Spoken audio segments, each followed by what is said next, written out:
Easter Monday. I hope you've all had a lovely time, had lots of eggs. And Sue, I'm joined by Sue today by Sue Jelley, and she was just telling me that they've just had a lovely Easter egg hunt. Lots of chocolate and a bit of gin as well, apparently. Yeah. And chocolate. Chocolates. So yes, Easter Monday. And it has been a bit chilly. We also did a clubhouse event this morning when we were talking about photographing your artwork, which was great. So it's been a busy day so far.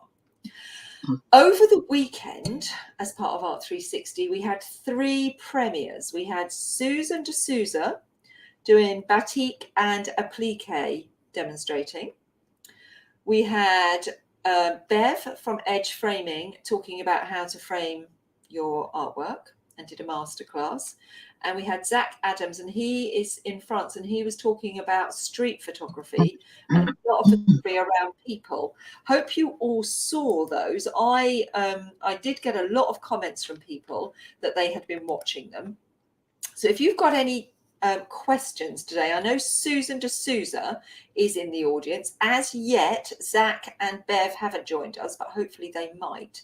I'll let you know. But if you do have questions for Susan, Zach, or Bev, pop them in the Ask a Question area at the bottom of the screen. And then at the end of my chat with Sue, we'll come back to them and we can ask those questions then if you do. But I think they were absolutely brilliant. I'm learning so much. I mean, even this morning, I learned that iPhone has a specific mode where you can change the f-stop on. My brain cells are blown. The amount we're learning as a result of being on these screens is incredible. So, hello, Sue. Hello, Lesley. Welcome to Art360. Welcome to the screen.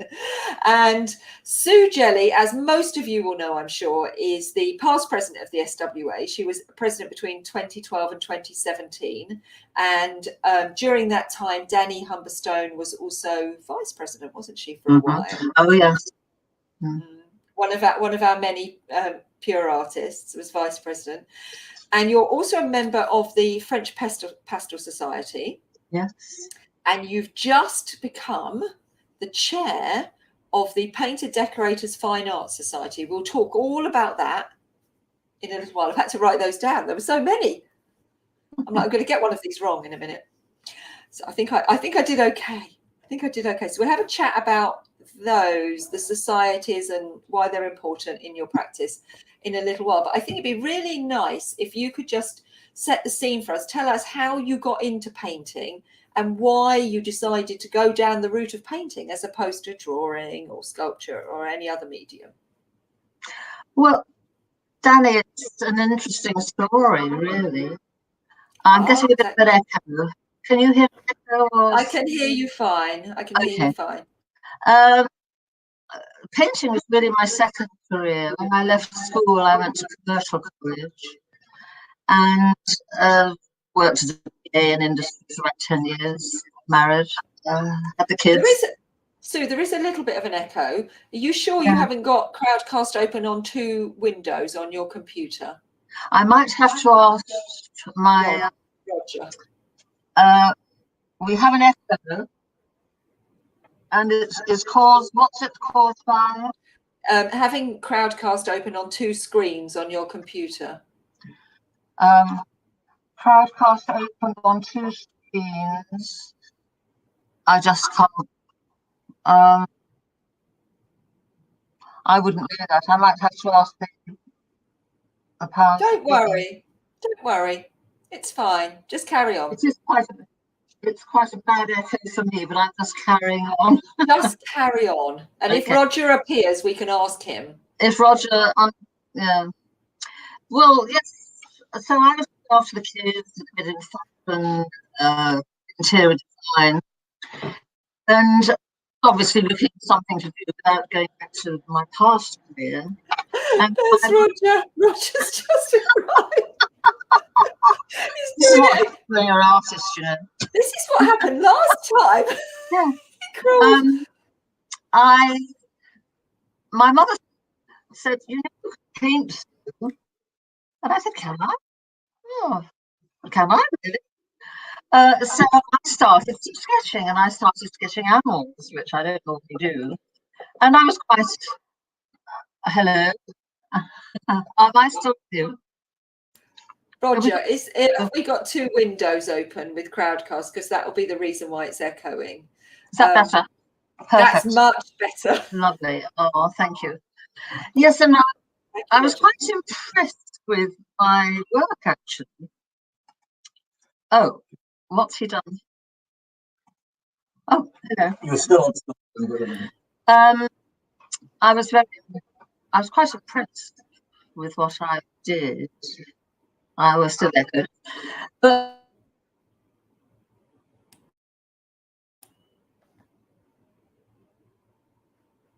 Oh dear, it's now frozen. hear me. You're a little bit frozen. That was a little bit frozen then. Oh dear. Hopefully Can everyone. you still hear me then? Can you still hear me? Yes, I can still hear you. Okay. So I went to art college, and the rest is history, really. I went to some wonderful teachers, tutors, gurus, learnt a lot, observed a lot, had a lot of fun, and hey presto, here I am now. But I'm still echoing, aren't I? I feel as if I'm in a great echo chamber. Yes, it is still a little bit echoey, but never mind. We'll just press on because as long as my sound, okay. We can hear you. It's absolutely fine. Yeah, the sound is very breaking up. We did have a little bit of a problem with your signal last time, didn't we, when we were trying to do the... Although we've had that sorted now, funnily enough. Yeah. But so that's how I started. Did you ever experiment with anything else like drawing or sculpture or any other medium? When I did a lot of drawing was a big basis of my learning process of painting. Sculpting never occurred to me until much later on, when I would like to have sculpted, because I like 3D work. I find it quite fascinating. But I still feel there's a lot I want to do with my 2D work. And my little daughter said to me today, we were talking about Tyler, who wants to be a film star. She said, but you're very good at painting, Mopsy. Why don't you do sculpting? I said, I haven't got time. Such innocence. Yeah, I know. Wonderful. Sounds so straightforward, doesn't it? Sounds so straightforward. We're just going to have a quick look at your page in the magazine. And so I'm just going to share that on the screen so people can see, get an idea of what your work looks like. Let me just... La, la, la. There it is. So many different screens to share here. There we go. So this is Sue's artwork in the Art360 magazine. And there's Sue standing with a piece of her work there. If you want to contact Sue, then all her contact details are on the left side of the page. And if you hover over them, they are actually interactive links. So you'll be able to click straight through. And what we encourage people to do is, if you are interested in an artist's work and you want to buy, please contact the artist directly. You don't need to go through Pure. You can go straight to the artist. That's what we encourage. And if you're a gallery and you want to contact the artist, please do so. You know, that you don't need to go through Pure. The principle of this type of event is to showcase the artists themselves, and then you contact them directly, and we give you all of the links to do that. So you've got Sue's Instagram, you've got Sue's website there, and I'm going to have a little look at Sue's website next once I finish looking at the Art360 brochure. And as you can see on the Art360, in the Art360 magazine, Sue does favour quite a minimal palette. So we're going to have a little chat about that. So what I'm going to do is I'm going to close down this window, and I'm going to actually bring up Sue's website so we can chat through Sue's website as well and look at some of her work specifically. She can talk us through some of it. So here we go. There we go, Sue. This is my portraiture, and that lady is called the Opera Girl, and she was these are flowers. Yes, this is my home page. This is my so I think if we go to portraits, there you are. There's the beautiful, the opera goer, as you said.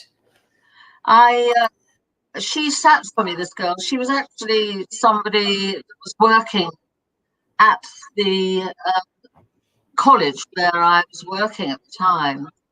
And she was one of the waitresses. Wow. And she sat there, and she obviously looked a bit uppity. And I painted her as she was, and she changed into the opera girl. She looked quite stunning, and I dressed her up. And that's what I like to do with my paintings. I don't necessarily paint, well, I paint what is there, and I paint hopefully what I see as their personality. And she was the opera girl as far as I was concerned. And what made you choose, because you'd use a very minimal palette, don't you? Yes, I do. What made you choose these particular set of colours? I think at the time, this was a palette that I was using a lot. And rather like the combination of yellow ochre, you can see a hint of green in the back. Hooker's green. Have you heard of Hooker's green and Payne's grey, titanium white? And it's that I think you can get more drama the less number of colours you use. I mean, this is why I use black and white, actually. But the drama for me is in the lack of too many colours. Yeah, exploding. So did you put down, you were saying Payne's grey and the green, do you put down like a ground first? Well, it's all dependent. Backgrounds are so important. In fact, the background is just as important as the actual painting. And a lot of artists are starting out. This is what puzzles me, because I've often been asked, how do you start a painting? Well, you find out near enough in your mind what your palette is going to be, and basically what your background is going to be. You can always change that you put in your background, but you always remember there's light sources, so maybe that corner will be darker, that corner will be lighter, and you'll get to the 45 degrees, as everybody talks about. And then you build up. You build up with your colours, and it makes life much easier. But you do it as a whole. You don't stick with one part of the painting and do the eyes and then do the neck. You do the whole thing together. You paint it all together. You do the head, you do the eyes, the nose, the lot in one go. Just the base, the bones, and then you build it up. How long would something like that take you to paint then? That I did. I suppose I could do that in an afternoon, and then it would probably take me a couple of weeks together with other paintings on my easel to finesse it, as they say. Just fiddle around with it without ruining it. And do you use know about that? do you use brushes? Do you use brushes, or do you use other implements? Yes, I use brushes. I use filberts, I use pointed brushes, I think big thick brushes. That I use with just one in my paintbrush. Because it looks quite chalky. Yes, I suppose it does. Yeah, it's acrylic on paper. Acrylic on paper, that one. So do you normally work on paper, or do you use canvas as well? I love canvas, and I use special acrylic paper. I've painted on mount board is one of my favourites, but with mount board you do have to prepare it beforehand and make sure that the paint will sit nicely with its oil or acrylic. But I love canvas. So I never heard of anyone painting on mount board before. I mean, it's not my thing. My paintings are. So and not as recently, no. And as you say, you have to prepare the surface well before you start painting. Really, yes, yeah. How would you go about preparing the surface of a mount board then? Well, I'd probably use a lot more acrylic, because as long as you use the right side of the mount board, because the other side of it is very porous. Yes, I want to get rid of the shine or what have you, but it's no different from, you can paint wood, you can paint on it, really. And what is it that you particularly like then about painting on mount board? What is? Well, at that stage, I haven't used mount board for years. I have got an old piece that I'm working on. But I used to paint very big in those days. I mean, all my paintings were big. And I just go and buy a piece of mount board, which was, you know how big mount board can be. Yeah. In the art shops. And then I was done and dusted. Get it, put it up on the easel. So it's light, isn't it? It's light, it's convenient, it's quite big. Yes, because if you painted big scale on a board or on a canvas, it would be heavy. Yeah. Absolutely. That's interesting. I never even thought of it as a substrate. Well, us artists get up to all sorts of things, Lesley. You do, I know. I was taught by my gurus, I call them, not to give too many of the secrets away. So I keep a few to myself. Oh dear, I'm just flicking through here. So I was going to go back to you've been doing some beautiful works with the flowers. I wondered which page that was. Their landscapes. So I think they're all still alive. Are they? That's landscape, still alive, probably. Yeah. Right. So here we go. We've got some other works here. These are portraits. They're new works. I can't find still life. That's landscape. Is it on the same page? No, I'm whizzing through there. Sorry, people. But if anyone wants to go and look at each one of these in more detail, I'll go a bit slower. I was just trying to find, because I know that you've spent quite a lot of time during lockdown painting flowers, haven't you? If you go on to new works, there's some flowers. There we go. That's portrait. Yeah. Then new work. Carry on down. I think it's further down. This is one that we've got in the magazine. I absolutely love that one. Talk to us about Sisters. That's beautiful. Well, now, Sisters is a fascinating story. They're 3 Anglo-Indian sisters. And this was painted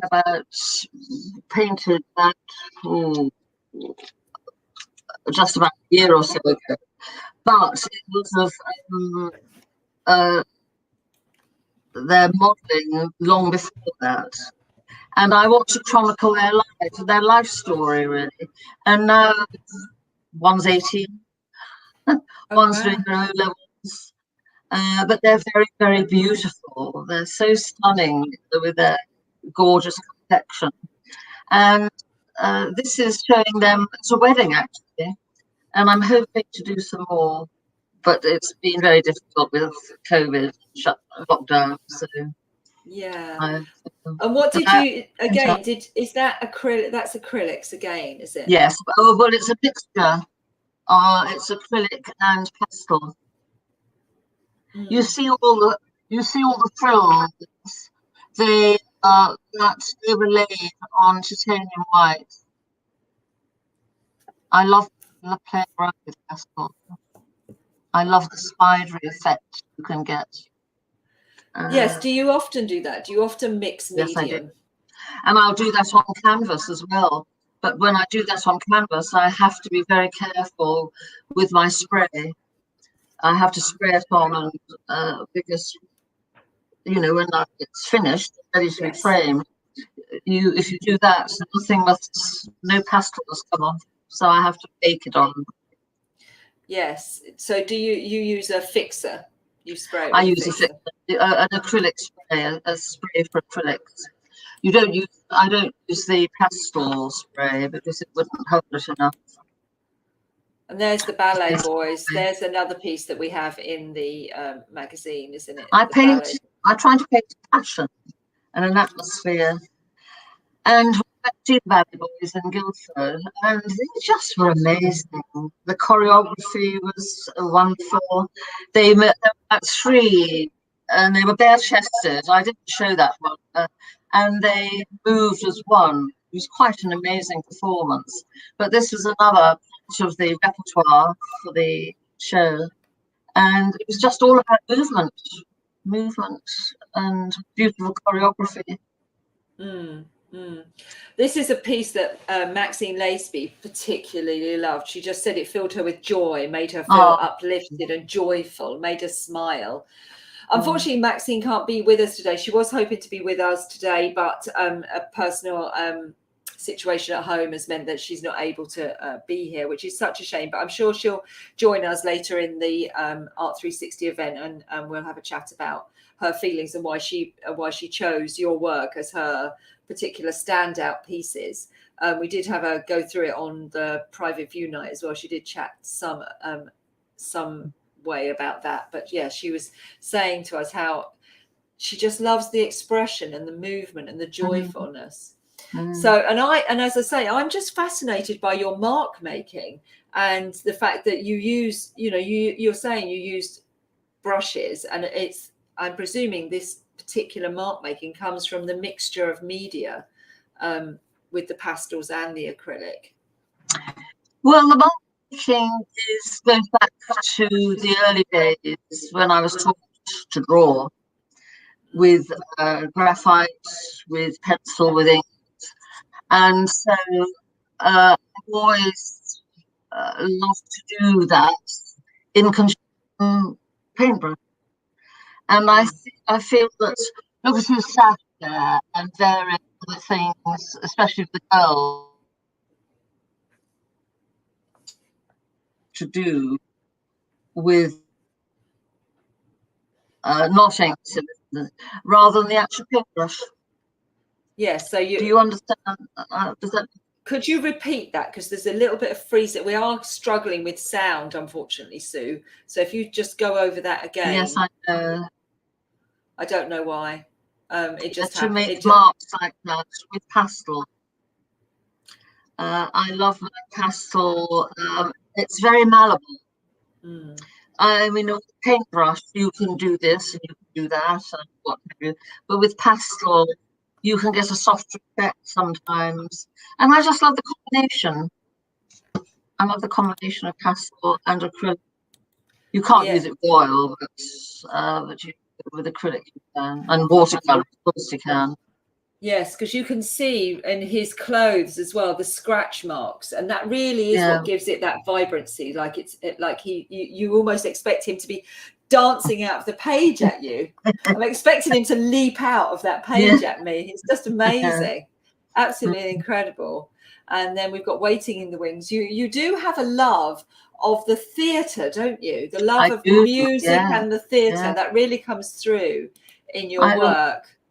Well, talking about theatre, Lesley, it's an interesting point, because during lockdown, I don't know if you feel like this, but I think we feel that how much we've relied and wanted to be entertained. And isn't it wonderful that television has carried on, films have carried on, and it's all to do with theatre, isn't it? And being entertained and being part of the performance, I suppose.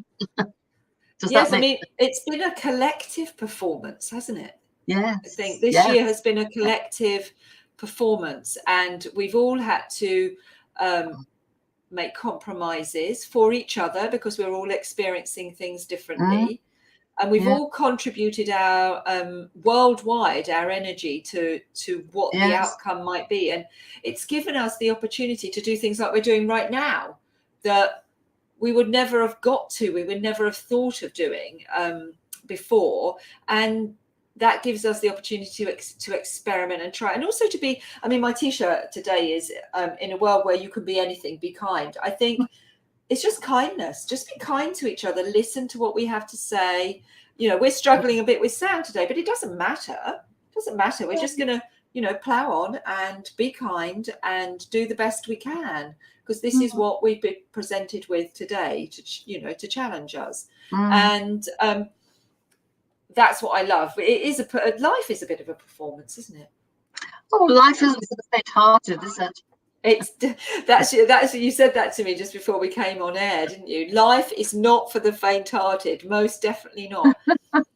And to get the most out of life, we have to be prepared to take a few risks. We do.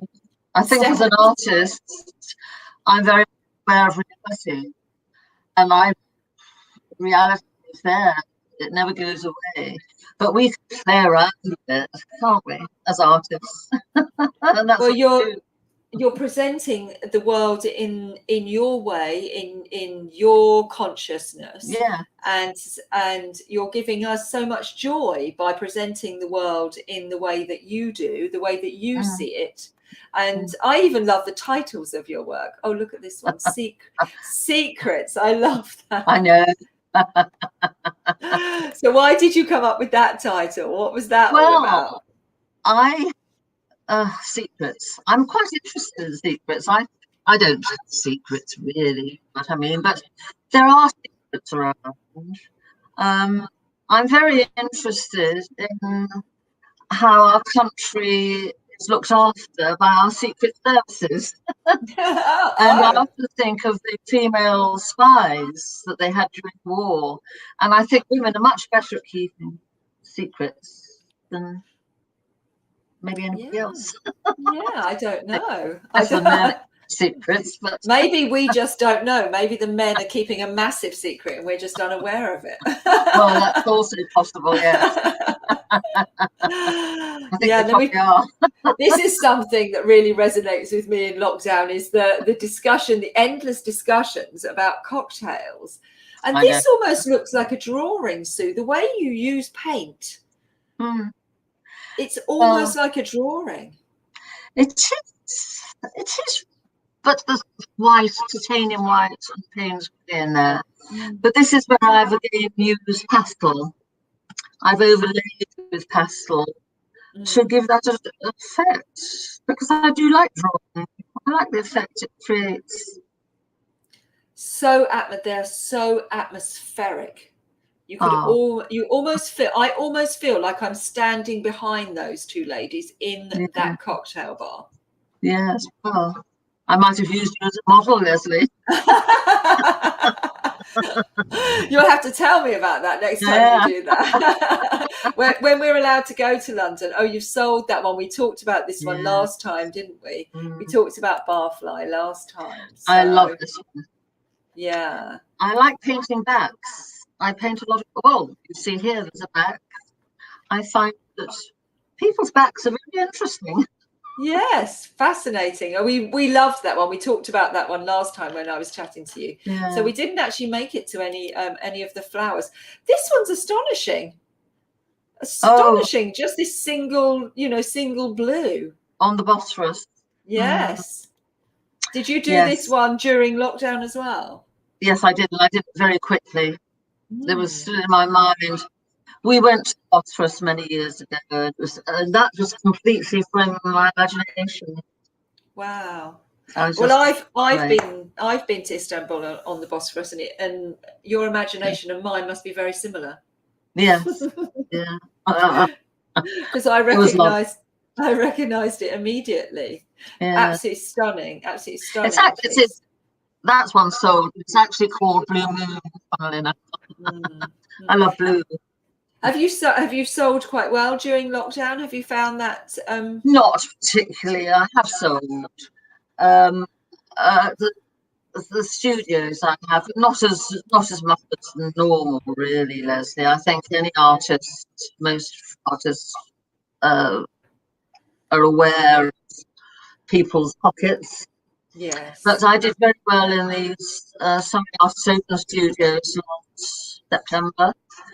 And yes, I have sold, and I'm working on commissions and things.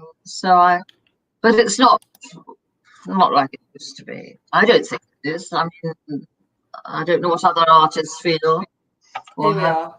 Yes, I think we've done we've been selling regularly to our bank of collectors. I think that's gone quite well continually. And I think artists who have embraced the digital and were already quite well established on digital, have done very well, and that's continued. And I think people have become more confident in buying from through digital platforms. Jonathan, who very kindly went and found the flowers for me and told me that they were at the bottom of that new artwork page. Thank you, Jonathan. Is quite well established on digital, so that's actually been fine. And also he's a sculptor, so it sells work outside. So those exhibitions still went on last year, some of the outside exhibitions. So I think sculptors who traditionally find it quite hard, I think, because their work is much more expensive until they're quite established to sell work, actually were okay during this time, because obviously their work's outside and on display. These are stunning, Sue, these still lifes here. Absolutely. Thank you. Absolutely. So what's spurred you on to suddenly do, because you are very well known for your figurative work, suddenly you're doing flowers? Well, during lockdown, I had no models. I mean, figurative work that I painted during lockdown were from old pictures, old paintings that I copied and did a new variation. And during the very hot summer last year, we had a wonderful time in the garden, eating in the sun and shade. And I'd pick flowers from the garden for the table. And I called them Nature's Exquisite Rules. And I painted a lot. I did I think I did 2 black and whites, but all the other ones are in colour. But this is my favourite. This is white peony, and I love it.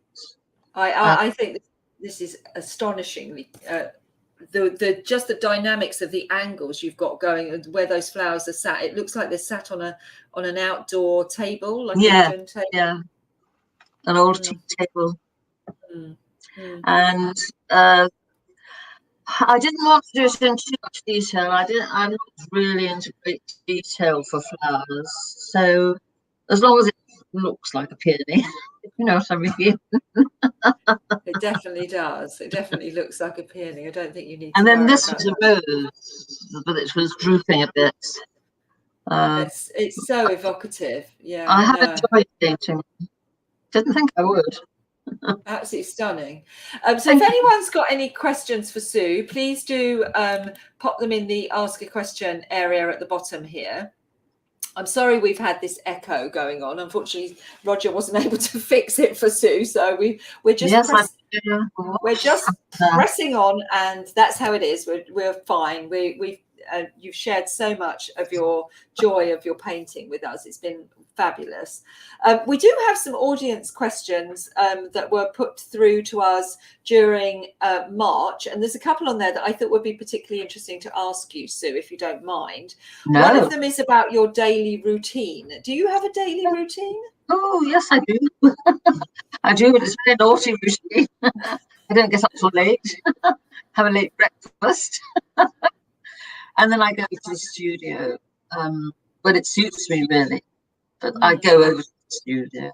I have to go to the studio every day. And then I work. And then, of course, once you're there, it's fatal. Yes. You get to them, as they say. And it's very difficult. We're really struggling with sound, Sue, again. Unfortunately, I can't hear you at all now. No, can't hear you. Unfortunately, this is the beauty of the internet. If it's because I should think it's because it's Bank Holiday Monday and everyone's probably on Zoom with all their family everywhere, and the bandwidth is terrible, and so we're really struggling to get. I can't see or hear Sue at all, so I don't know whether anyone else can, but I definitely can't hear or see Sue. No. Every now and again I get a word and that's it. Yes. I'm very struggling I'm not hearing you at all, Sue, unfortunately. I think what we might have to do is I might have to do a separate recording with Sue and ask her any particular questions that you all have. So if you could put your questions in the Ask Us question area for Sue, and I will set up a separate recording, and then I'll pop that up on the website so everyone can watch. I'm particularly interested in her use of the combination of acrylics and pastels. And I also wanted to ask you, Sue, but I know I can't hear you, so I don't know whether you can hear me. I can hear you very well. Oh, you can hear me. That's great. I can hear you very well. I wanted to ask you about your memberships of societies, because you are the past president of the SWA and obviously the current chair of the Painters and Decorators Fine Arts and members. Why do you think it's important that artists do submit for these societies, and what do you think are the benefits to them? Oh, there she is. I think it's important that artists should submit in the first instance, because we need work in progress. Art in this country, and we haven't got that many artists actually, I don't think, when you think about people in other industries. So we are a work in progress, and the more we can get together, submit, see what everybody else is doing, get to know other artists, and competition is the best thing ever, anybody really. So I think that's very important. But also I believe in giving something back, and a lot of our professional artists do help coming artists, and part of our thing, especially with the SWA, is my young, well, not mine, I helped to instigate it, but the Young People's Art Initiative, which encourages youngsters to show with us. They have special rates, we have special awards for them, and most importantly of all, it gives these young artists hot out of art college, or not necessarily hot out of art college, but you know, they've worked their way through and they're probably struggling. It gives them a platform. And the Mal Gallery is a very good platform, because it's the home of the Federation of British Artists, and it's something that artists can relate to. It's quite important that they can and interact. So, and I think it gets artists used to selling work, and it encourages people to come to the shows and buy. And it's not like going to a museum. I mean, museums are wonderful, aren't they? Yes, the societies really do help artists understand it's a professional practice and it's a professional career. It is. I always encourage artists to become at least member of at least one society that is appropriate to their medium, because it does give you the benefit of being in the company of artists who take their profession seriously and approach it like a profession, like a career, and you can get advice from each other, and you can, as you say, at the Mal Galleries particularly, it is kind of the hub, the epicenter of the art world. I think there's something like 57,000 practicing artists in the UK. And how many? 57,000, I think, something like that. And when you think professional artists, and when you think, I think it's something like that. When you think about this, like, what's the population? Nearly 70 million. Yeah. Tiny, really. Although, you know, a big number of people to be selling work around the country. So, yeah, I think the societies provide such a pivotal point of gathering, of collecting. Sophie was saying, what advice would you give to somebody about picking the right society and then applying? How do you go about it? Well, first of all, I think you want to pick the artist. Pick an artist that you love, that you really love their work. I mean, it's at different stages, you know, if you're at the beginning of your career, but to pick an artist that makes sense to you, that you might not understand. Try and get some tutoring from them. Try and learn from them. A lot of artists have done this, including myself. And then society, well, the wonderful thing about the art galleries is they're so diverse. You have the art, you have the NEAC, you have the wildlife artists, you have us, who are not members of the Federation, you have the SWA, the Royal Society of Portrait Painters, plus all the other exhibitions they do, like Discerning Eye and independent exhibitions. And really, I think the societies, especially the art galleries, have covered a very good range of work. I mean, I'm not sure if they've got Saatchi, because there's the Saatchi Gallery, isn't there? Mm. They do stuff. I think they take. I don't know how you apply there. So there's a slight confusion there, because there's Saatchi Gallery, which is more like a museum, and it's an independent collection. But then there's Saatchi Online, which is affiliated, and that's an online gallery space that you can apply to. That is works with the other art fair. So that's slightly different to a society. Slightly, so that's more of an online marketplace. Again, really important. Do you belong to any online marketplaces, Sue? No, I don't at the moment, but I'm looking at several. I don't belong to any at the time. Just getting stuff ready for live exhibitions, and I don't think you can beat a live exhibition, really. No, absolutely. Do you? Are you represented by galleries then? Have you got several galleries? I have a gallery, Winchester Gallery, the Minster Gallery in Winchester at the moment, and I'm really there's no other gallery at the moment. I showed at several. A gallery different, which we did with the SWA, but mostly Minster Gallery, because I've done some special works for the owner who owns that gallery.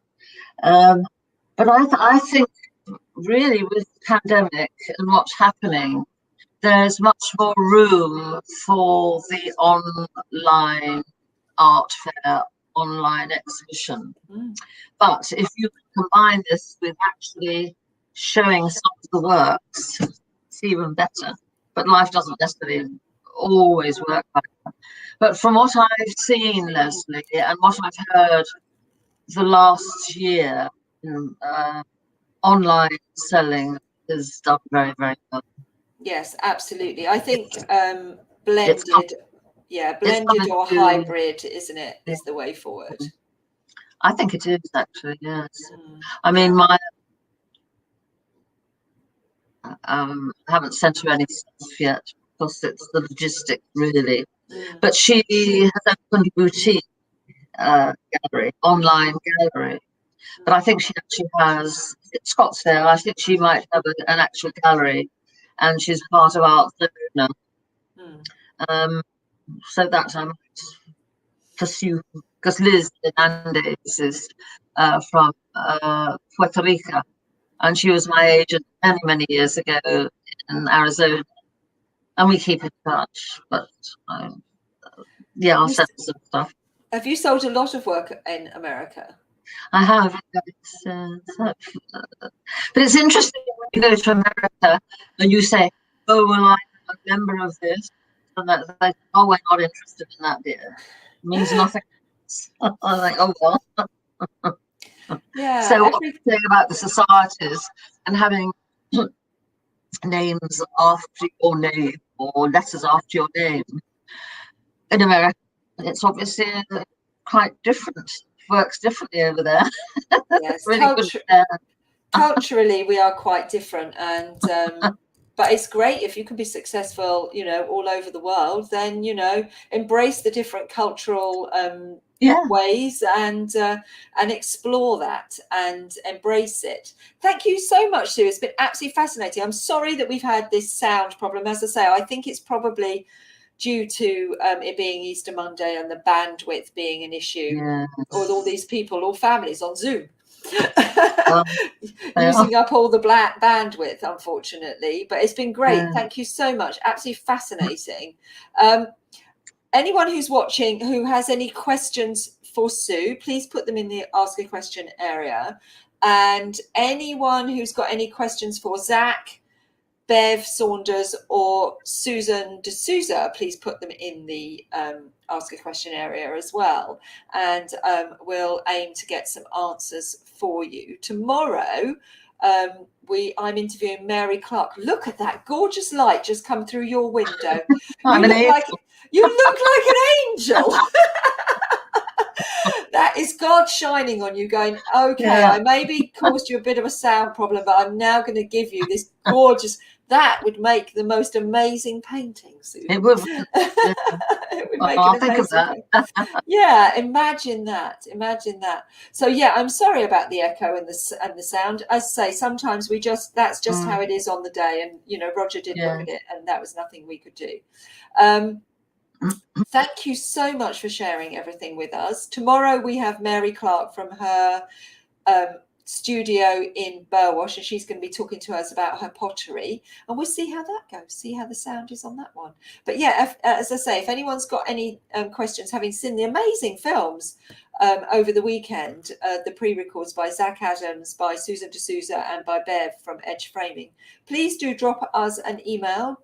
Drop us a DM on Instagram, and we'll aim to get your questions answered over this coming week. But I thoroughly enjoyed chatting to you, Sue, and I'm sorry it was a little bit painful for you hearing yourself twice in your room. Well, yeah, it's bad enough once. Well, I admire your fortitude. You've done very well. I hope that everybody heard what I had to say. Yeah, no, we did, and your work is stunning. Yes, absolutely. And if anyone's got any extra questions, they can always pop them, as I say, onto Instagram on the DMs or in the comments section, and we can then get them answered, because we've always got Sue on the end of an email, so she'll oh yeah, assuming she hasn't eaten too many Easter eggs. They made so much today. Thank you so much, Sue. Yeah, thank you for inviting me, Lesley.